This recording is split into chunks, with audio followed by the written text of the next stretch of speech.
Welcome everyone. আশা করি সবাই ভালো আছেন। পুরো ভিডিও জুড়ে আমি আছি মোহাম্মদ রফিকুল ইসলাম। তো আজ ষষ্ঠ শ্রেণীর 5th উইকের ইসলাম শিক্ষা ও নৈতিকতা বিষয় নিয়ে আলোচনা করব। তো এখানে পঞ্চম অধ্যায় আদর্শ জীবন চরিত্র, যেটা নির্ধারিত কাজ 2, যেটা হচ্ছে শিরোনাম। এখানে 2টি প্রশ্ন দেওয়া হয়েছে এবং সেই প্রশ্নগুলোর উত্তর জানতে চাওয়া হয়েছে। তো প্রথমে আমরা 1 নম্বর প্রশ্নটি দেখে নেই। 1 নম্বর প্রশ্নে বলেছে যে সমাজে ন্যায় বিচার ও সুশাসন প্রতিষ্ঠার ক্ষেত্রে হযরত উমর রাদিয়াল্লাহু তাআলা আনহু এর খিলাফত থেকে কি কি শিক্ষা লাভ করতে পারি, তোমার পাঠ্য বইয়ের আলোকে বিশ্লেষণ করো।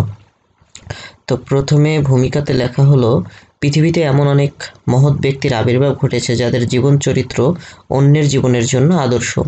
এমনই এক জীবন আদর্শ হলো হযরত উমর রাদিয়াল্লাহু তাআলা আনহু। তিনি ছিলেন মুসলিম জাহানের দ্বিতীয় খলিফা।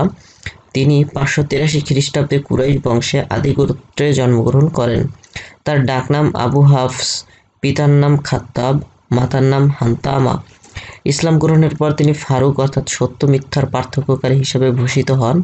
সমাজে ন্যায় বিচার ও সুশাসন প্রতিষ্ঠার ক্ষেত্রে হযরত উমর রাদিয়াল্লাহু তাআলা আনহু কঠোর পরিশ্রম করেছিলেন। হযরত উমর রাদিয়াল্লাহু তাআলা আনহু এর খিলাফত থেকে আমরা অনেক শিক্ষা লাভ করতে পারি, তা পাঠ্য বইয়ের আলোকে নিচে বিশ্লেষণ করা হলো। আমাদের 1 নম্বর শিক্ষা হলো হযরত মুহাম্মদ সাল্লাল্লাহু আলাইহি ওয়াসাল্লামের আদর্শ অনুসরণ। সমাজে ন্যায় বিচার ও সুশাসন প্রতিষ্ঠার ক্ষেত্রে হযরত উমর রাদিয়াল্লাহু তাআলা আনহু তার শাসন ব্যবস্থায় হযরত মুহাম্মদ মুস্তাফা সাল্লাল্লাহু আলাইহি ওয়াসাল্লামের আদর্শকে অনুসরণ করতেন। বিচারের মঞ্চে সকলেই সমান, যদিও সে অন্য ধর্মের হোক না কেন। এই আদর্শটা ছিল হযরত মুহাম্মদ সাল্লাল্লাহু আলাইহি ওয়াসাল্লামের আদর্শ, এবং সেই আদর্শ হযরত উমর রাদিয়াল্লাহু তাআলা আনহু অনুসরণ করতেন। 2 নম্বর হচ্ছে ন্যায় বিচার প্রতিষ্ঠা।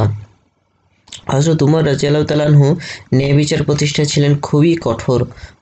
এই জন্য মদ্যপানের অপরাধে তিনি নিজ পুত্র আবু শামাকে শাস্তির মধ্য দিয়ে প্রমাণ করেছিলেন আইনের চোখে আসলে সকলেই সমান।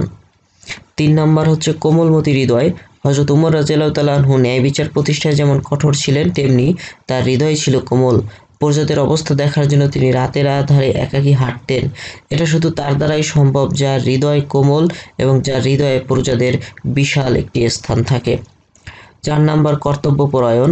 হযরত উমর রাদিয়াল্লাহু তাআলা আনহু ছিলেন একজন কর্তব্যপরায়ণ সাধক এবং শাসক। তিনি নিজ কাঁধে খাদ্য সামগ্রী বহন করে প্রজাদের মাঝে পৌঁছে দিতেন।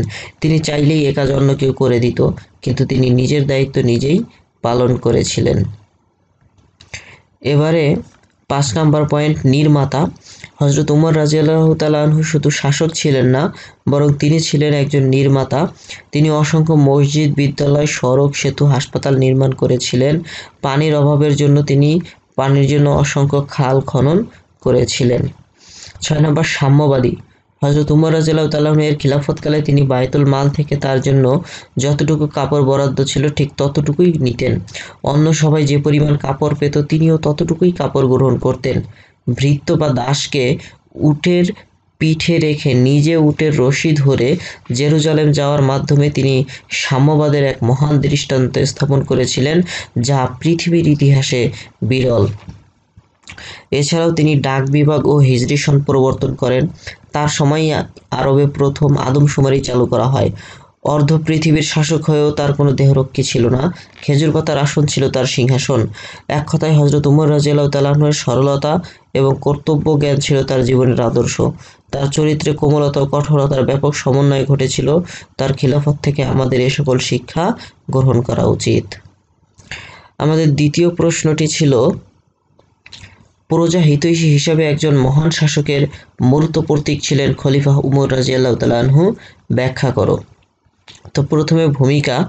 হযরত উমর রাদিয়াল্লাহু তাআলা আনহু খলিফা নির্বাচিত হওয়ার পর মুসলিম সাম্রাজ্য বিস্তারের ধারাবাহিকতা অব্যাহত থাকে।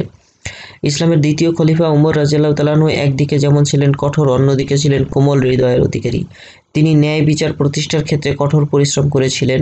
তিনি ছিলেন হযরত মুহাম্মদ মুস্তাফা সাল্লাল্লাহু আলাইহি ওয়াসাল্লামের আদর্শে আদর্শিত এক মহাপুরুষ। প্রজা হিতৈষী হিসেবে তিনি ছিলেন একজন মূর্ত প্রতীক। যে সকল কাজের দ্বারা তিনি প্রজা হিতৈষী হয়েছিলেন তা নিচে ব্যাখ্যা করা হলো। প্রথমত, অর্ধ পৃথিবী শাসন করা দ্বিতীয় খলিফা উমর রাদিয়াল্লাহু তাআলা আনহু খুবই সহজ সরল ও অনাড়ম্বর জীবনযাপন করতেন। খেজুর পাতাই ছিল তার আসন এবং তার কোনো দেহরক্ষী ছিল না। জাগতিক কোনো লোভ লালসা জাঁকজমককে তিনি কখনোই আসক্ত হতেন না। এরপরে দ্বিতীয় বিষয় হচ্ছে তার মধ্যে কঠোরতা ও কোমলতার উভয়েরই সমন্বয় ঘটেছিল। শাসক হয়েও তিনি রাতের আঁধারে প্রজাদের অবস্থা দেখার জন্য বের হতেন। খাদ্য সামগ্রী নিজ কাঁধে বহন করে তা প্রজাদের মাঝে পৌঁছে দিতেন। তিনি চাইলেই এ সকল কাজ অন্য কাউকে দিয়ে করাতে পারতেন, কিন্তু সেটা তিনি করেননি। প্রজাদের প্রতি এক গভীর ভালোবাসা ও দায়িত্ববোধের কারণে এ সকল কাজ তিনি নিজেই করতেন। তারপরে হচ্ছে তার শাসনামলে রাজ্যে কোনো অভাব ছিল না। বায়তুল মাল থেকে প্রাপ্ত কাপড়ের তিনি ওই পরিমাণই গ্রহণ করতেন যে পরিমাণ সকলের জন্য নির্ধারিত ছিল। প্রজা হিতৈষী শাসক হওয়ার কারণে নিজে কোনো প্রজাকে ঠকিয়ে কোনো আলাদা সুবিধা গ্রহণ করেননি। এছাড়াও কৃষিকাজে ব্যাপক উন্নতি সাধনের জন্য তিনি নিজ উদ্যোগে খাল খনন করেন। বিচারের মঞ্চে তিনি ছিলেন অত্যন্ত কঠোর, আর এর প্রকাশ ঘটে যখন মদ্যপানের অপরাধে নিজ পুত্রকে তিনি শাস্তি দিয়েছিলেন। সকল প্রজাদের মধ্যে সত্য ও ন্যায়পরায়ণতার এক শক্তিশালী উদাহরণ তিনি সৃষ্টি করেছেন। জনকল্যাণে তিনি অসংখ্য মসজিদ নির্মাণ করেছিলেন এবং সেই সাথে সেতু, সড়ক, হাসপাতাল নির্মাণ করার মাধ্যমে তিনি প্রজাদের অসুবিধাগুলো দূর করেছিলেন। এত বড় শাসক হয়েও তিনি কখনো অহংকার করতেন না, আর এর প্রমাণ ঘটে জেরুজালেম যাওয়ার পথে যখন ভৃত্য বা দাসকে উটের পিঠে চড়িয়ে নিজেই উটের রশি ধরে টেনেছিলেন। সুতরাং উপরের বৈশিষ্ট্যগুলো থেকে আমরা বলতে পারি প্রজা হিতৈষী হিসেবে একজন শাসকের মূর্ত প্রতীক ছিলেন খলিফা হযরত ওমর রাদিয়াল্লাহু তাআলা আনহু। তো পুরো ভিডিও দেখার জন্য সবাইকে অসংখ্য ধন্যবাদ। Thank you all. Subscribe for new updates. আর কারো যদি কোনো প্রশ্ন থাকে তাহলে নিচের ইমেইল অ্যাড্রেসে পাঠিয়ে দিলে আমি তার উত্তর দেওয়ার চেষ্টা করব।